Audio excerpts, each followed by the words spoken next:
అదృష్ట రత్నాలయం జ్యువెల్స్ అదృష్ట రత్నం అష్టైశ్వర్యాలకు మహానిలయం.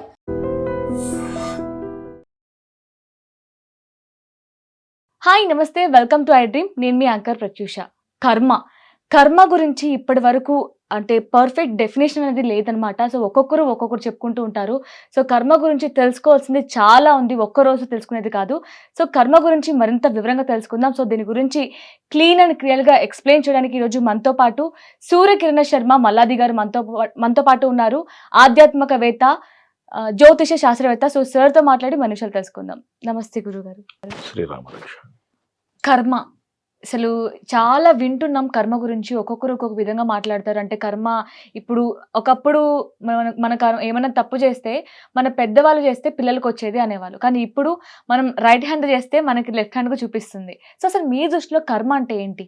కర్మ అనేటువంటిది ఒక విస్తృతమైనటువంటి ఒక అంశం. అది ప్రతి మనిషి పుట్టేటప్పుడు 3 విధములైనటువంటి కర్మలతోటి పుడతాడు. ఆగామి, సూచిత, ప్రారబ్ధ. 3 రకాలైన కర్మలు ఉన్నాయి. రాబోయేది, నాతో వచ్చేది, నేను చేసుకున్నది. 3 రకాలు. కర్మ అనేటువంటి దానికి ఇంకొక చిన్న అర్థం ఏమిటి అంటే మనం చేసేటువంటి ధర్మం. పని కాదు, ధర్మం. భోజనం చేయడం నీ ధర్మం. పెద్దవాళ్ళని గౌరవించటం నీ ధర్మం. పక్క వాళ్ళని ఆదరించటం నీ ధర్మం. పని వేరు, ధర్మం వేరు. ధర్మయుక్తమైనటువంటి పనికి పేరు కర్మ. ఇందాక ఒక మాట అన్నావు మీరు, ఒక చేత్తో చేస్తే ఇంకో చేతికి కనబడుతుంది అంటే ఇన్స్టెంట్ రిజల్ట్. చాలా మంది ఇన్స్టెంట్ కర్మ అంటూ పోస్టులు పెడుతున్నారు. ప్రతి పనికి ఒక రిజల్ట్ ఉంటుంది. మానవ జీవితంలో ఒక మనిషి ఒక జన్మని ఎత్తాడు అంటే ఒక కర్మని తీర్చుకుందు కోసం పుట్టాడు. తన పూర్వజన్మ కర్మను అనుసరించి ఈ జన్మలో అతనికి లభించేటువంటి ఫలితం కానీ, సౌఖ్యం కానీ, భవిష్యత్తు కానీ ఉంటుంది. అంటే మనం పూర్వజన్మలో చేసింది మనకి ఈ జన్మలో రిజల్ట్ ఉంటుంది. అదే అంటే ఈ జన్మ చేసిన తప్పులకి మనకి ఈ జన్మలో కర్మ చూపించింది. ఎగ్జాక్ట్లీ. చిన్న ఎగ్జాంపుల్ చెప్తాను. ఒకే ముహూర్తం. ఈరోజు 10వ తారీఖు, 10th January 2026, exactly at 10 AM. Okay, భారతదేశంలో 1,00,000 మంది పుడతారు కదా, అవునా? ఈ 1,00,000 మంది భవిష్యత్తు ఒకలాగే ఉంటుందా? ఎందుకని? వాళ్ళందరూ ఒకేసారి పుట్టారుగా. అందరిది లగ్నం ఒకటేగా, అందరిది లగ్నంలో ఉన్నటువంటి గ్రహస్థితి ఒకటేగా, అందరిది నవాంశ ఒకటేగా. కానీ అందరికీ కర్మలు ఎందుకు తేడాగా ఉన్నాయి? లాజిక్. ఒకటే టైంలో పుట్టినంత మాత్రాన, ఒకే లగ్న బలము, ఒకే గురుబలము, ఒకే గ్రహబలము కలిగినంత మాత్రాన అందరి భవిష్యత్తు ఒకలా ఎందుకు ఉండట్లేదు? మెగాస్టార్ చిరంజీవి అనేటువంటి ఒక వ్యక్తి పుట్టిన అదే లగ్నములో, అదే సమయములో కొన్ని లక్షల మంది పుట్టుంటారు. మరి అందరూ ఎందుకు కాలేదు? దాని వెనకాల రహస్యం ఏంటి? ఆగామి, సూచిత, ప్రారబ్ధ. ఏ ప్రారబ్ధ కర్మనైతే మనిషి తన వెంట తెచ్చుకుని ఈ భూమి మీద తన జన్మను ఎత్తుతాడో దానిని అనుభవించటం కోసమే మానవ జన్మను ఎత్తుతాడు. అసలు కర్మ లేదనుకోండి, ఇంకా కర్మఫలము అనుభవించడానికి మనిషి దగ్గర ఏదీ లేదనుకోండి, అతను మోక్షం పొందుతాడు. దానికి జన్మ ఉండదు, ఇంకా జన్మరాహిత్యము అంటారు. అంటే ఇప్పుడు ఫర్ ఎగ్జాంపుల్ మనం పూర్వజన్మలో చాలా తప్పులు చేసాం. సో దాని ఫలితంగానే ఇప్పుడు మనకి జన్మ ఉంటుంది. సో ఆ కర్మను మనం చేంజ్ చేసుకోవడానికి ఏమైనా అవకాశం ఉంటుందంటారా? వివేక చూడామణిలో శంకర భగవత్పాదుల వారు ఒక మాట అంటారు, జంతువునాం నరజన్మ దుర్లభం. 4 కాళ్ళ మీద నడిచేటువంటి జీవి, 10 కాళ్ళ మీద నడిచేటువంటి జీవి, 2 కాళ్ళ మీద నడిచేటువంటి మనిషి, అందరికీ ఆకలి, నిద్ర, కోరిక, కోపం అన్నీ ఒకటే. అంతేనా? పాము కోపం వస్తే కాటేస్తుంది, సింహానికి కోపం వస్తే తినేస్తుంది, మనిషి కోపం వస్తే అరుస్తాడు, అన్నీ కామన్. బట్ వాటికి నాకు తేడా ఏమిటి? మేధస్సు, అప్లికేషన్. వాడి దగ్గర మేధస్సు ఉంది కానీ అప్లికేషన్ లేదు. నా దగ్గర అప్లికేషన్ ఉంది. నా అప్లికేషన్ని నేను ఎంత సవ్యంగా వినియోగిస్తానో నా కర్మని నేను అంత సజావుగా ముందుకు తీసుకువెళ్తాను. పూర్వజన్మలో చేసిన దానికి ఈ జన్మలో నేను ఏదోటి అనుభవిస్తున్నాను అనుకుందాం. మరి ఈ జన్మలో చేసిన దానికి కూడా కొంత నేను పోగేసుకుంటున్నాను కదా, అవునా? ఎవరికో ఒకరికి మాంసాహారం ఇష్టం. వాడు ఆదివారం రాగానే చక్కగా పొద్దుటే లేచి ఒక కోడినో మేకనో చంపేస్తాడు, చక్కగా తింటాడు. దాన్ని పట్టుకుంటున్నాడుగా. ఆ రుచి కోసం ప్రాకులాడినటువంటి వాడు దాన్ని తిన్న పాపాన్ని అంటకట్టుకుంటున్నాడుగా. అంటుకుంటున్నాడా లేదా? శాస్త్రం అదే చెప్తుంది. కర్త కారయీత చేవ ప్రేరకోను మోదుకశ్చ సుకృతం దుష్కృతం చేయవ చత్వారి సమభాగిన. ఇప్పుడు వెంటనే ఈ జనరేషన్ జెన్జీ అనుకోండి, ఈ జనరేషన్లో నుంచి వచ్చే నెక్స్ట్ ప్రశ్న, నేను చంపలేదుగా, కానీ చంపినవాడు నీకోసమేగా చంపాడు, నువ్వు కొంటావు అనే నమ్మకంతోనేగా చంపాడు. కర్త కారయిత, నువ్వు కారణం, వాడు కర్త. కర్త కారయిత చేవ. ఇప్పుడు ఇంట్లో ఒక ఆవిడ, ఒక ఇల్లాలు, మా ఆయనకి ఈరోజు చికెన్ అంటే ఇష్టం అంది. ఓకే, చక్కగా ఒక చికెన్ కోసేసింది, లేదా కోసేసిన దాన్ని కొంది శుభ్రంగా అందరూ తిన్నారు. ఇప్పుడు ఆ భర్త పొగిడాడు, అద్భుతంగా చేశామన్నాడు. ఈవిడికి ఉత్సాహం వచ్చింది, 2వ వారం 2 కోసేసింది ఆవిడ. అనుమోదకుడు అంటే ఎవరు? దాన్ని ప్రోత్సహించిన వాడు, ఇది చెయ్యమని ప్రేరేపించిన వాడు, చేసినవాడు, చెయ్యడానికి కారణమైన వాడు.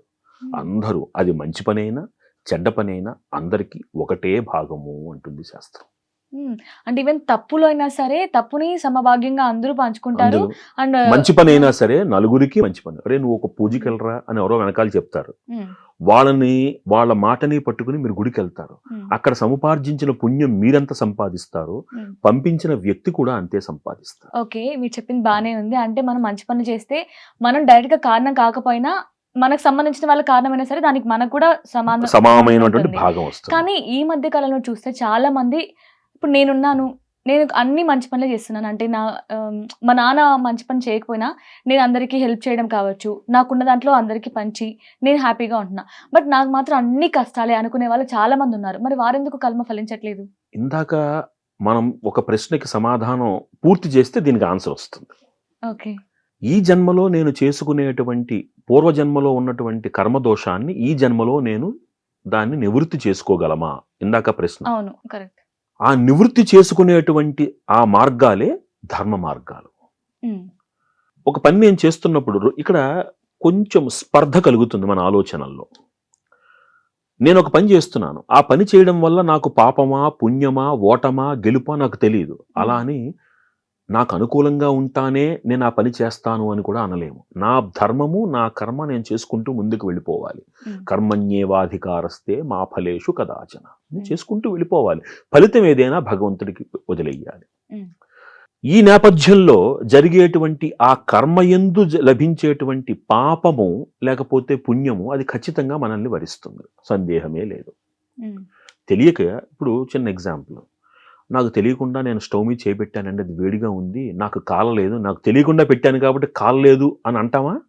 తెలిసినా తెలియకపోయినా అక్కడ చేపెడితే కాలుతుంది. అవగాహన ఉన్నా లేకపోయినా ఒక చెడ్డ పనిలో మనకి భాగస్వామ్యం దొరికితే ఆ పాపం అంటే తీరుతుంది. మరి దీన్ని ఎలా నిష్కృతి చేసుకోవాలి? దానికి గాను మనం చేసేటువంటి ధర్మ కార్యక్రమాలు, మనం చేయవలసినటువంటి పరోపకారము, మనం చేసేటువంటి భూతదయ. ఇప్పుడు భూతదయ అన్నాను అనుకోండి, వెంటనే ఏం చేస్తారంటే కుక్కల్ని, అంటే అన్ని జంతువుల యందు మనకి అనురాగం ఉండాలి, ప్రేమ చూపించాలి, వాత్సల్యం చూపించాలి, దేన్ని తృణీకరించకూడదంటే రేపు ఇంట్లో 10 కుక్కలు తయారవుతాయి. భూతదయ అంటే ప్రతిదాన్ని హక్కును చేర్చేసుకోవడం కాదు. ఇప్పుడు బయట ఒకడు అన్నం ఆకలితో అన్నారుతున్నాడు, ఒక అతను ఆకలేస్తుంది, మీరు తీసుకొచ్చి ఇంట్లో పెట్టేసుకుంటారా? పెట్టుకోం. అతనికి ఆ సమయానికి అన్నాన్ని అందించి అతను ఆకలి తీరుస్తాం, అంతే భూతదయ. వాటిని ఇంట్లో పెంచేసుకోమని కాదు. అంటే అర్థం ఏమిటంటే మన లిమిటేషన్స్ని మనం ఎరిగి మన పరిధిలో మనం చేసేటువంటి మంచి పని ఎప్పుడూ మంచి ఫలితాన్నే ఇస్తుంది. ఒక్కోసారి ఏమవుతుందంటే తెలియకుండా చేసినటువంటి చెడ్డ పనులు ఈ అధికంగా చేసిన మంచి పనుల యొక్క ఆ దుష్కర్మని, అధికంగా చేసినటువంటి మంచి పనుల యొక్క సత్కర్మతోటి దాన్ని నల్లిఫై చేసే అవకాశం ఉంటుంది. ఉదాహరణ, ఒకసారి అంటాం మనం, రోడ్డు మీద వెళ్తూ ఉంటారు, ఓకే, ఎదురుగుండా ఒక వ్యాన్ వస్తుంది, మిమ్మల్ని గుద్దేపోయింది, లాస్ట్ మినిట్లో తప్పించాడు. ఆ ఒక్క క్షణం మీ ప్రాణం పోయిందా లేదా? అవునా? అంటే టీ కప్పులో తుఫాను లాగా ఒక భయం ఆ కర్మను తొలగించేసింది. ఒక్కోసారి నిద్రలో మీరు ఉలిక్కి పడతారు, ఒక పడిపోయినట్టు అనిపిస్తుంది. అవన్నీ ఏమిటి? మీరు ఎప్పుడైతే సత్కర్మలు అధికంగా చేస్తారో మీ దుష్కర్మ ఫలితము స్వప్న రూపంలో తొలగుతుంది అని గురి చరిత్ర. అంటే అది మంచి సంకేతమేనా? మంచి సంకేతం. ఇప్పుడు అందుకనే అన్ని కళలు చెడ్డవి కావు. స్వప్న శాస్త్రం ఏం చెప్తోంది? అన్ని కళలు చెడ్డవి కావు. హ్మ్. ఒక ఉలిక్కి పడ్డాను నేను. ఒక భయం వేసింది. అంటే ఒక పెద్ద ప్రమాదాన్ని మీరు చేసేటువంటి మంచి పని ఈ స్వప్న రూపంలో దుష్కర్మని తొలగించింది. హ్మ్. ఇది శాస్త్రం. ఓహ్! ఇది గురు చరిత్ర చెప్తోంది. నేను చెప్తున్న మాట కాదు. అంటే హ్మ్. ఎప్పుడైతే మీరు సత్కర్మలు అధికంగా చేసి సత్పురుషులను ఆశ్రయిస్తారో హ్మ్. మీరు చేసేటువంటి దుష్కర్మ యొక్క ఫలితం స్వప్న రూపంలో తొలగి హ్మ్. మంచి కర్మలు మీరు ఆచరిస్తారు. ఓకే. ఇప్పుడు ఈ పని ఇలా చేసి చెడ్డ పని చేశాను, ఆ మంచి పని చేశాను, ఇది బ్యాలెన్స్ అయిపోయింది. ఇంకోసారి ఇంకో చెడ్డ పని చేసిన తర్వాత ఇంకో మంచి పని చేస్తాను అనుకుందుకు లేదు. హ్మ్. మానవ జీవితంలో పశ్చాత్తాపాన్ని మించినటువంటి ప్రాయశ్చిత్తము లేదు అని అంటాం. హ్మ్. మనల్ని కాపీ కొట్టి చాలా బాక్సులు పెట్టారు బయట వాళ్ళు, వేరే మతం వాళ్ళందరూ. హ్మ్. అది సనాతన ధర్మములో ఉన్నటువంటి అద్భుతమైన శాస్త్రము ప్రాయశ్చిత్తము. అంటే ఒక్కసారి నీ తప్పును నువ్వు తెలుసుకున్న తరువాత మళ్ళీ ఆ మార్గంలోకి వెళ్లకుండా, హ్మ్.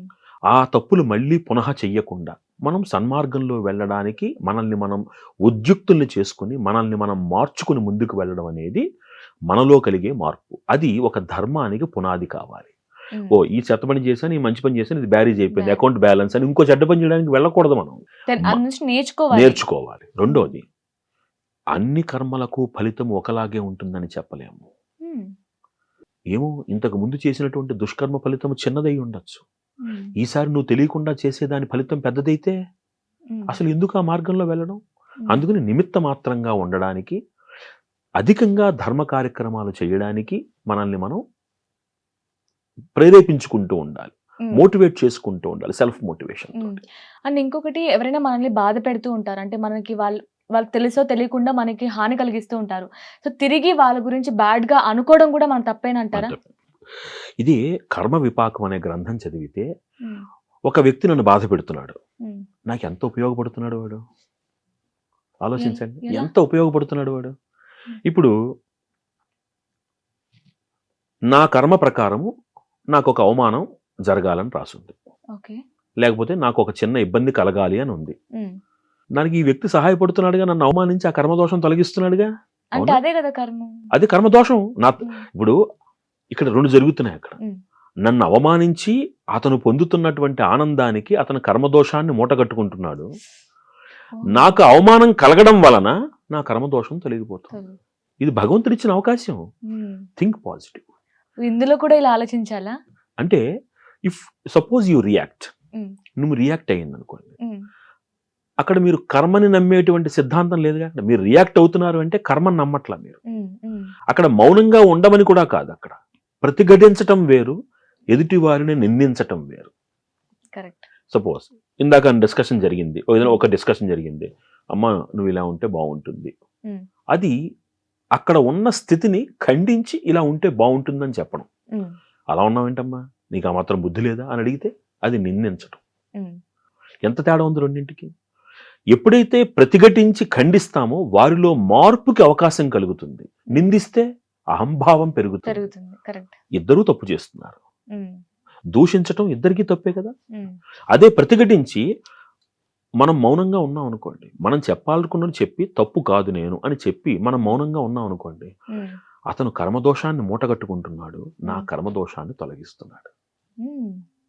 ఇంత శాస్త్రం ఉంది. అందుకనే సనాతన ధర్మములో మీకు ఎక్కడ హింస ఉండదు. హ్మ్. సనాతన ధర్మంలో హింస ఉండదు. శంకర భగవత్పాదులు అంతటి వారు ఎంతమందిని ఖండించారు? ఎవరినైనా నిందించారా? లేదు. నువ్వు తప్పు అని చెప్పడం అంటే ఆ తప్పులో నువ్వు తప్పు అని చెప్పడం కాదు ముఖ్యం మనకి. హ్మ్.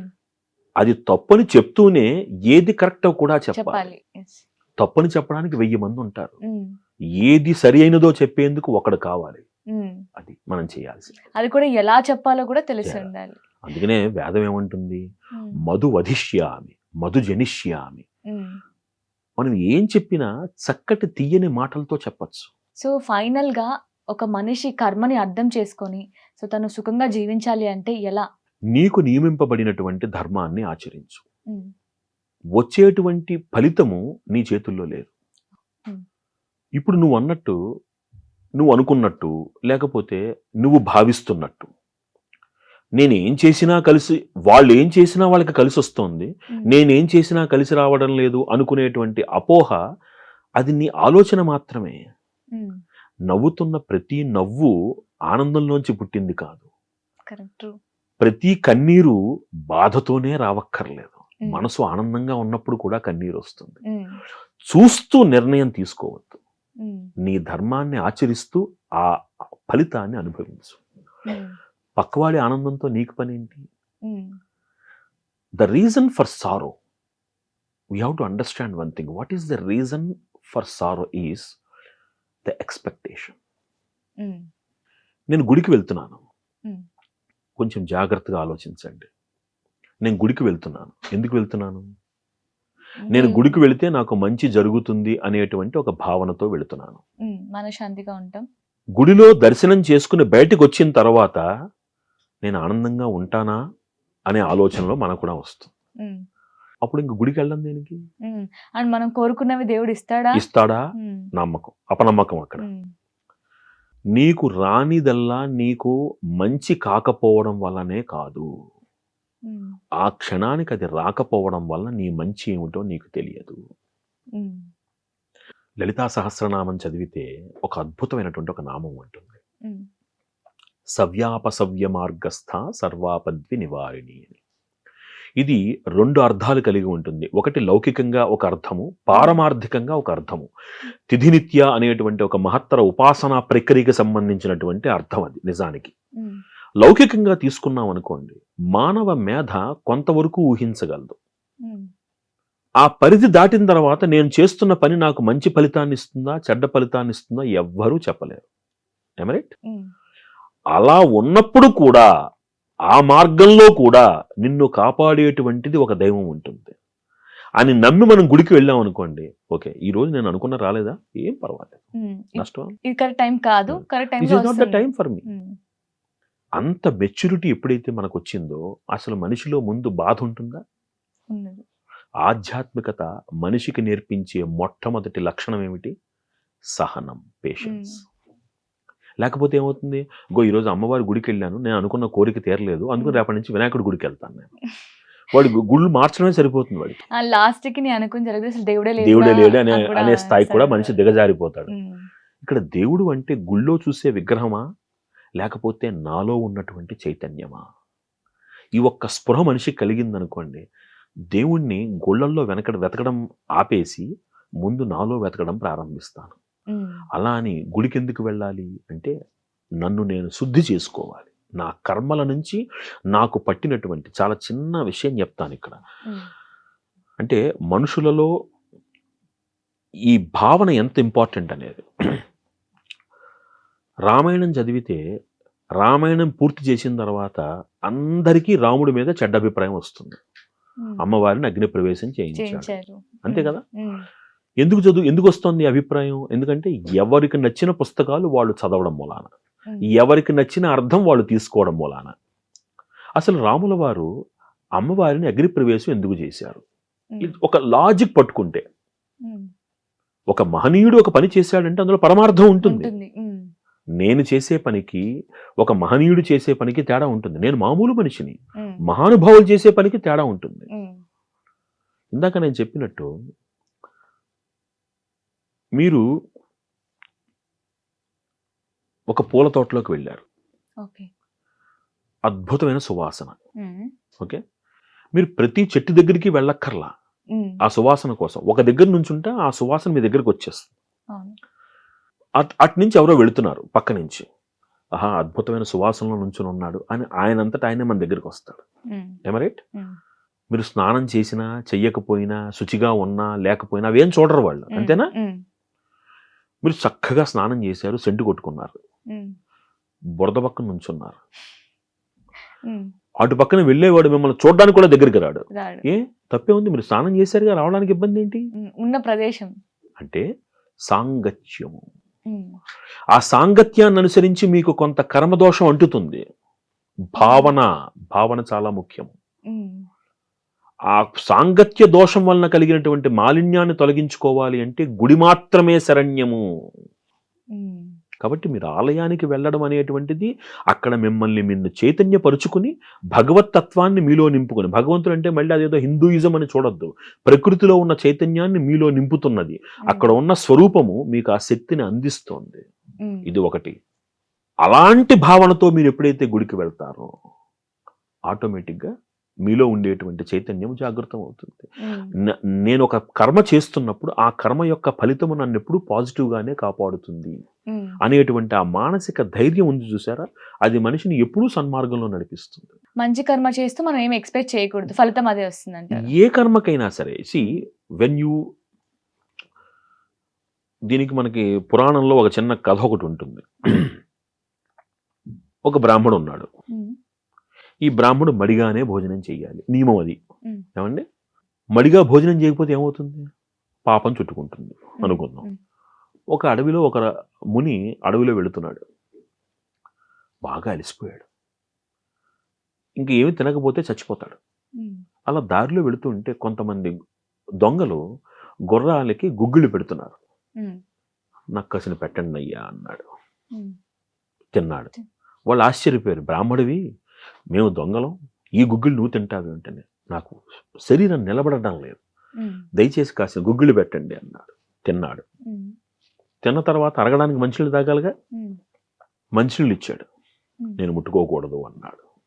అదేమిటయ్యా, నా గుగ్గిళ్ళు పనిచేసే కానీ మంచినీళ్ళు పనిచేయవా అని అడిగాడు.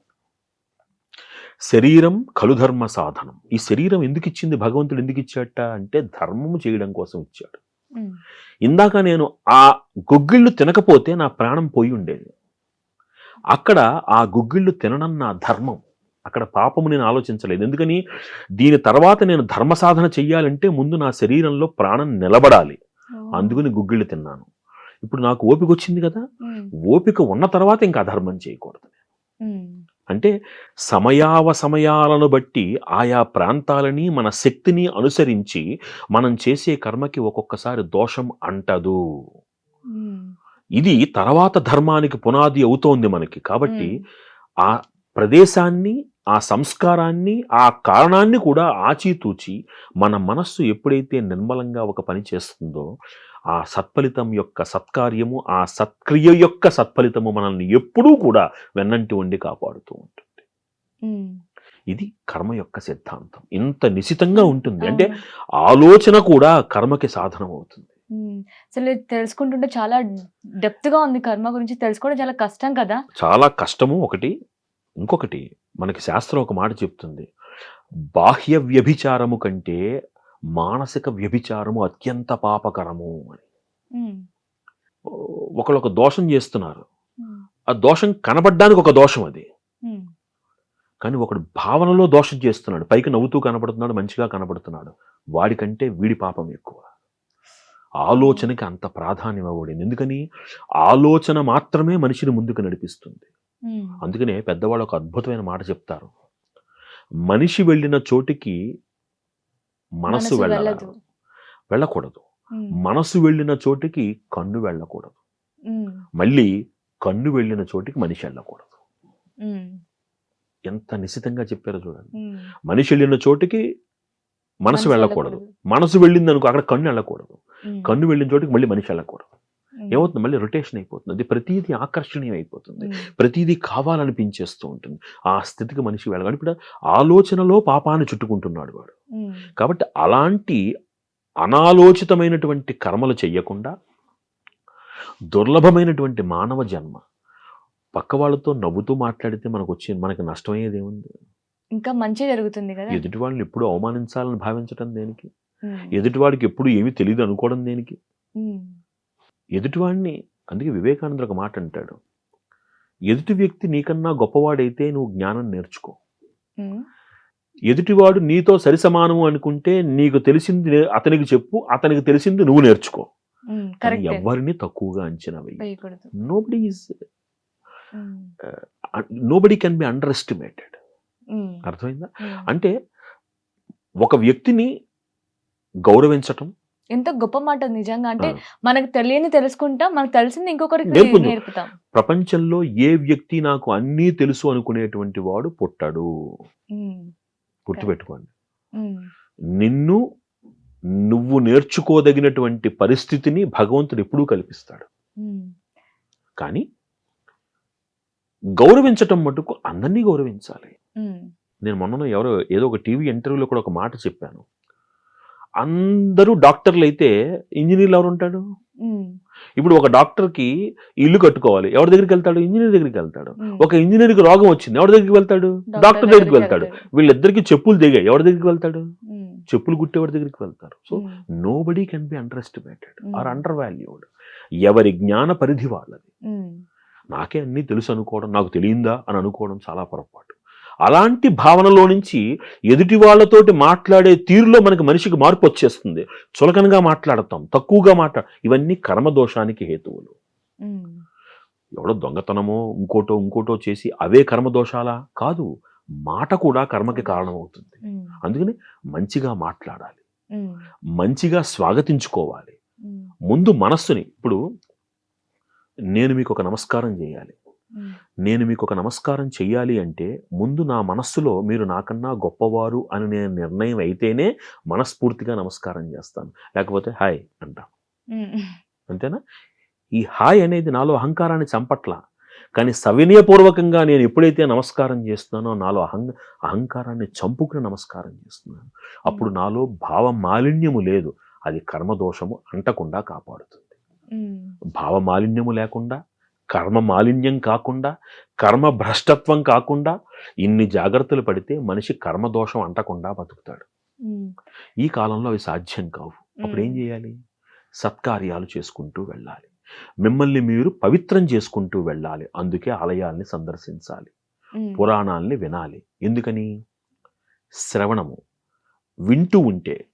ఇక్కడ ఈ కర్మకి సంబంధించినటువంటి ఒక చిన్నది, మీ టైం పెద్దదైనా చెప్పాలి.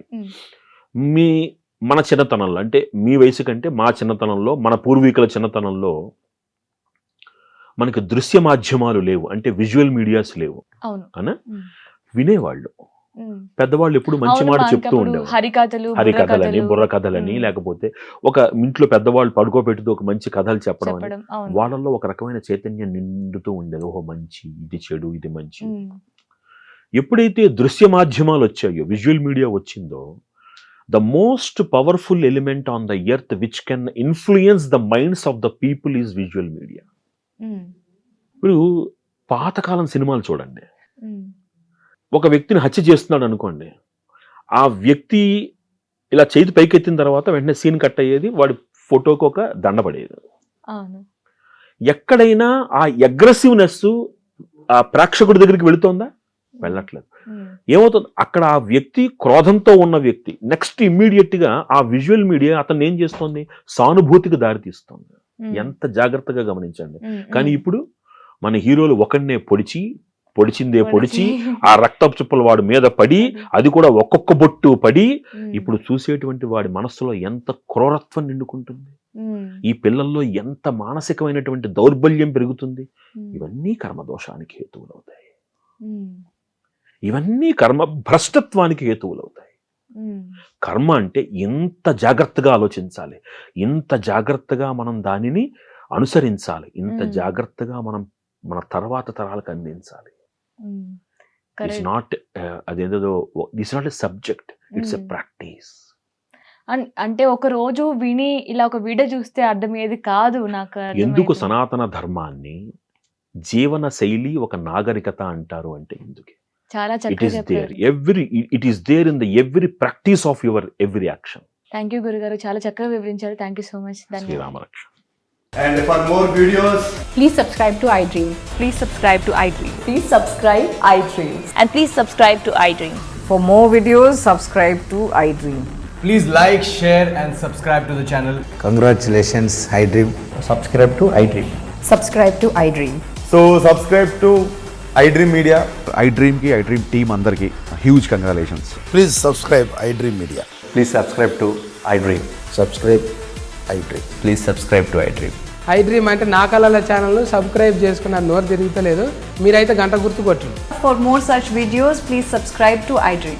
Subscribe to iDream. Please subscribe to iDream. Please subscribe iDream Media. Please do subscribe to iDream. Please subscribe to iDream Media. For best entertainment and information, please subscribe iDream. And don't forget to subscribe to iDream.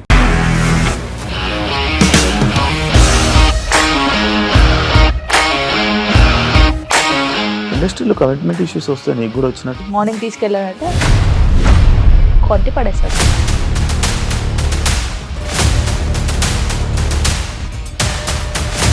ఒక్కళ్ళు కూడా చూడలేదు ఈ cinema అని చెప్పడానికి కూడా చాలా ధైర్యం కావాలి. అది నిజం కదా, దాంట్లో ధైర్యం ఏంటి? ఇది నెక్స్ట్ డే ప్లేట్ మార్చేస్తే తప్పు కదా. As of now we are comfortable this అని నేను అనుకుంటున్నాను. రష్మిక గారిది మీది ఒకే ఊరంట కదా. నీకు కోపం వచ్చిందంటే బాగా తిట్టేత్తరా? తిట్టేద్దామండి. నిజంగా గేమ్ ని ఎలా చేంజ్ చేయగలిగారు? ఏపీఎస్ఎఫ్సి వాళ్ళకి 6 నెలల్లో నేను 6 లక్షలు కట్టా. బిజినెస్ చేయాలనుకుంటే it is as difficult as riding a tiger.